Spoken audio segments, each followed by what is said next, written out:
Hey everyone, how's it going? You're watching Corgi Lumpur, and today I wanted to talk about going against the grain in society.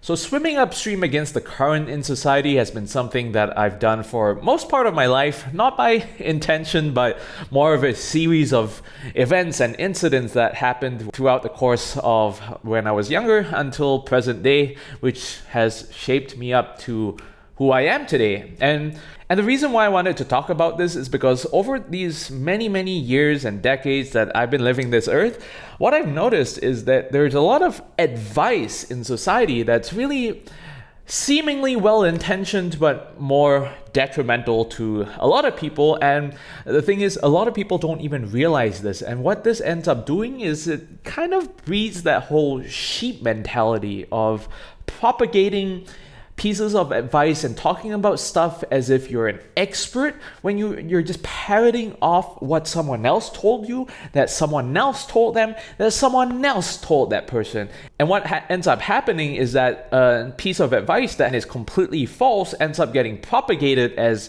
the truth.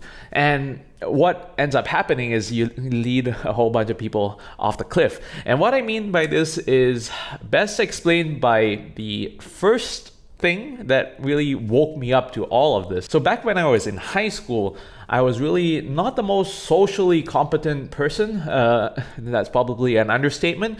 I was extremely awkward, which we'll get into, maybe in another video. But long story short, my dad never was physically around to provide guidance for me. So I really had figured things out on my own, and the few times that he's given me advice, it's just this abstract bullshit. If you've seen my other video that I posted 2 months ago, you'll know exactly what I'm talking about.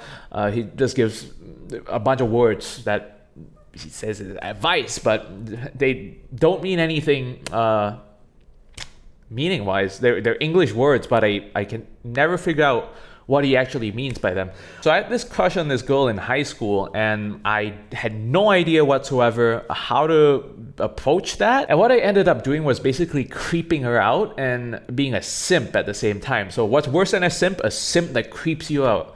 And that was how I really got started with dating in my life, and that pretty much went the way that you imagine it would go. I fell flat on my face and I chased her away, never got to impress her, let alone be with her. And I spent the subsequent years through college, through my adult life after college, trying to figure out how to date someone. And one of the things that society keeps telling me over and over again, and they would still be telling me this if I wasn't together with the person that I'm seeing right now, was that you need to be yourself. You need to just be relaxed. Well, my self at the time was this creepy, simpy asshole. And I like spending a lot of time in front of the computer every day. I would play video games. I would do a lot of coding, whatever it is. I would spend like 90% of the time at home and in front of my PC. And to be myself would basically be the person sitting at home doing absolutely nothing. And the few times that I went out and interacted with women, I would say the wrong things, come off in the wrong way, give them the wrong vibe, and just be a total creep. But yet these people kept telling me to be yourself. Be yourself, man. There's nothing wrong with being yourself. I say that there's a whole lot wrong being myself if I was a fucking simp creep. Don't you think?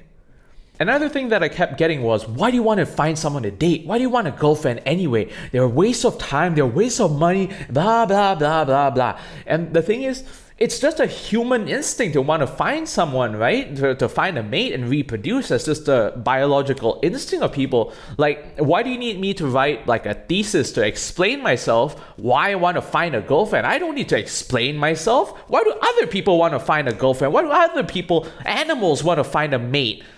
Why? Because it's just the way that life works. It's just the way that humans, animals work, right? We're attracted to people. We want to be with people that we're attracted to. We want to reproduce with them eventually.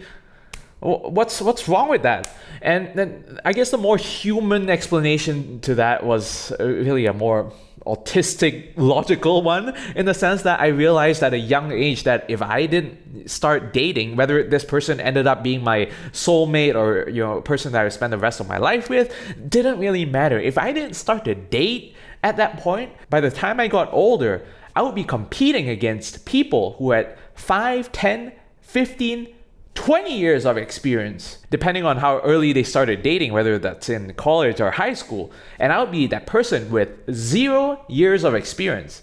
So how would you like it if you were that person without any work experience whatsoever, but you were expected now to compete for jobs with the CEOs and CFOs and all these people with 20 years of experience over you? How would that work out? You'll be absolutely miserable. You'll keep losing because you never won in the first place. And that was something that was constantly back in the back of my mind. But this really kind of shaped things up. And I'll talk about this in another video, how I got out of this whole bullshit cycle, right? Of being single and socially awkward and blah, blah, blah. There was a lot of masking that I actually do, even till present day, because I was just bullied and berated a lot in school, whether that was from my classmates or even from my dad. So I never was that confident speaker, confident person, but I do come across as a person who is really socially competent, especially in my adulthood, because there was a lot of, reverse engineering, figuring things out, thinking about what I did wrong that day, how I could have interacted better, things that you think about when sitting on the toilet bowl, when you're not scrolling on doom scrolling on your phone, right? So that has done wonders for my progress, and that really was, I guess, the spark of how I've gone against the grain of society in many ways, because from this entire decade, more than a decade long episode of trying to find someone to date, trying to improve myself and trying to get myself a girlfriend, I figured out along the way that there is a lot of advice that society seems to give out that seems contradictory to what reality looks like. And the problem with that is that once a lot of people start parroting that piece of advice, it just gets spread like wildfire and it just gets passed off as the truth. And anyone who goes against those sayings and disagrees with whatever society says is immediately piled on and gaslit that, no, you're the one who's too negative. You're the one who's too inexperienced. You're the one who doesn't know any better. So many people around you are saying the same thing. Therefore, you must be wrong, not all those people. And no matter how much evidence and proof and arguments you bring to the table, such as the fact that this guy who's creepy and ugly and fat and socially awkward and sits in front of his computer 16 hours a day, who doesn't even know how to ask a girl out, is never going to get a girlfriend, they're going to still tell you, but that is not true. There are other fat, ugly people who also manage to date girls. Why don't you have a girlfriend then? You need to work on being yourself. So that's the amount of gaslighting that goes on. And there's so many other areas in life where this, I guess, the application of these theories extend into, such as the recent 2020 current situation, which I'm not sure we're allowed to talk about on this platform, so pardon my pronunciation. But at the time, I was death scared of everything that was going on. And I had this N100 mask that I wore even to take out the trash at the apartment that I lived in.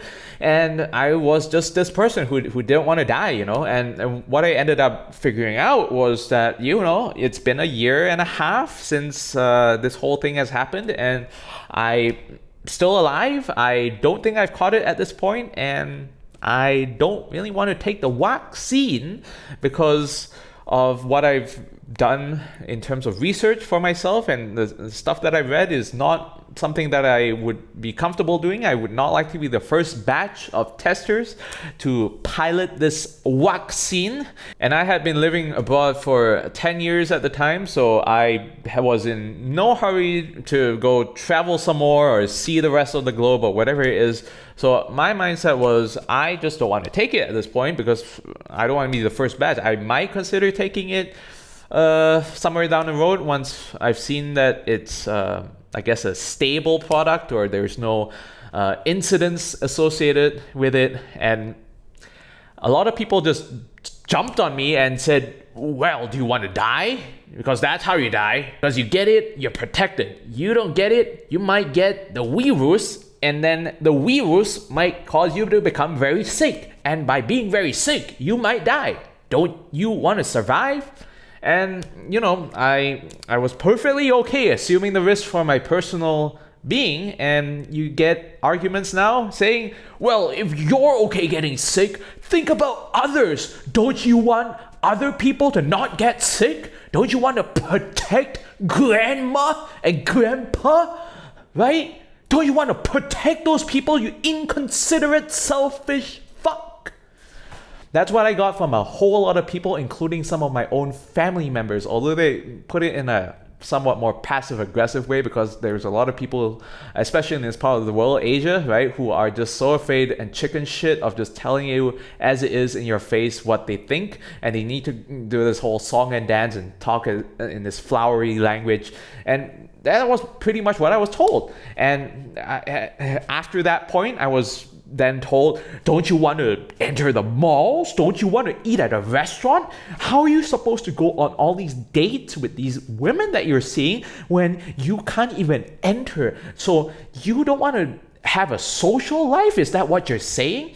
And it was at that point where I basically didn't want to take it, because fuck you, that's why. Because at that point I realized it wasn't really about protecting people, but more of getting people to do it because everything around them, their social life, their family, their friends, even their jobs were being threatened if they didn't get this thing in their body. So that's one of the things that really kind of pisses me off. And that was a 3-year long lovely roller coaster of a life that I led back in the day. And that was just a couple of years ago. And that has now kind of resurfaced in a new application. So one thing that I've been doing recently is I've been attempting to learn day trading. I want to day trade stocks, financial instruments, and try to make money off of that and be able to feed myself and my family and make sure that my kids have enough money when they get to a adult age and be able to live a comfortable life that is better than even the one that I had. So in come the naysayers again, piling onto me like a bunch of footballers who are tackling this one guy with a football, right? So, or handic, as some people would say. And a whole bunch of people have told me, you think you can make money off of this? Why don't you just get a real job? That's what makes money. Why don't you apply for higher ranking jobs? Why don't you just buy and hold? That's what everyone else does. No one does day trading and makes money off of that, don't you know? Everyone who tries to make a career out of day trading ends up failing, and you don't want to waste all your time and money to figuring that out the hard way, do you? So that's the kind of mentality that you have around you. And isn't that amazing how positive those people are all the time whenever you say something that goes against whatever society is saying? But when you're the one who argues back, you're the one who's negative. You're so negative of this world. They're not trying to push the vaccine to kill you. They're not trying to do anything bad. They're just trying to protect you, bro. They're not trying to limit your options to join different crypto exchange platforms and regulate the shit out of them because they're trying to limit the amount of money that people make off of that platform. They're just trying to protect you, bro. They're just trying to protect you from losing all your life savings. They're not trying to conspire against people who are learning how to day trade and being able to free themselves of an employee-employer relationship that is 99% of the time toxic and abusive, as toxic and abusive as some people's ex-girlfriends that they rant about. No, that's not it at all. It's just for your own good. You're being negative. And that's one of the problems that I have, which I guess we'll talk about in more detail in future videos. But that's what I have to deal with. That's just a small sample of the things that I've encountered in my life. And that is the whole reason why I even started this channel, because there's not enough people who are straightforward enough to tell you the way that the world works as it is. They always sugarcoat it with this bullshit. They always make it all nice and positive, even though that's not reflective of reality. And then when you try to argue that it's not reflective of reality, you are told that you are negative. You don't believe people. You are just too skeptical. Or as they say these days, you're a conspiracy theorist. We'll get into all of those things, but that's the whole reason why I wanted to start this channel. There's not enough people who just tell the truth. That's it. People don't tell you about companies screwing them over in terms of employment because they don't want to be seen as that negative person who always complains about things, who must have been incompetent at their job. That's why they were let go or dismissed or laid off or whatever it is. And they're not going to tell you about how these people are so superficial and look at what your height is or how you dress or what kind of car you drive before they consider going on more dates with you. No one is going to tell you this information because there's not enough people who tell the truth, and we need more people like this, right? Like Louis Rossmann is a great example, a person that I've looked up to for many, many years, since I believe 2016 even, and he tells things as it is. There's no filter to his mouth, and there's no filter on my mouth either. I'm not trying to sell you shit. I'm not trying to promote anything. I'm not trying to shill any stupid products or do any fucking product placements. I don't do YouTube as my full-time job. I do not ever plan to rely on YouTube as my full-time job. It'll be nice to get some subscribers and some views just to be able to get the message out there and have a good ratio between the truth tellers, which is currently like this, and the people who are full of shit, which is currently like this in society. So that's it for today. I hope you learned something, and see y'all in the next video. Take care. Goodbye.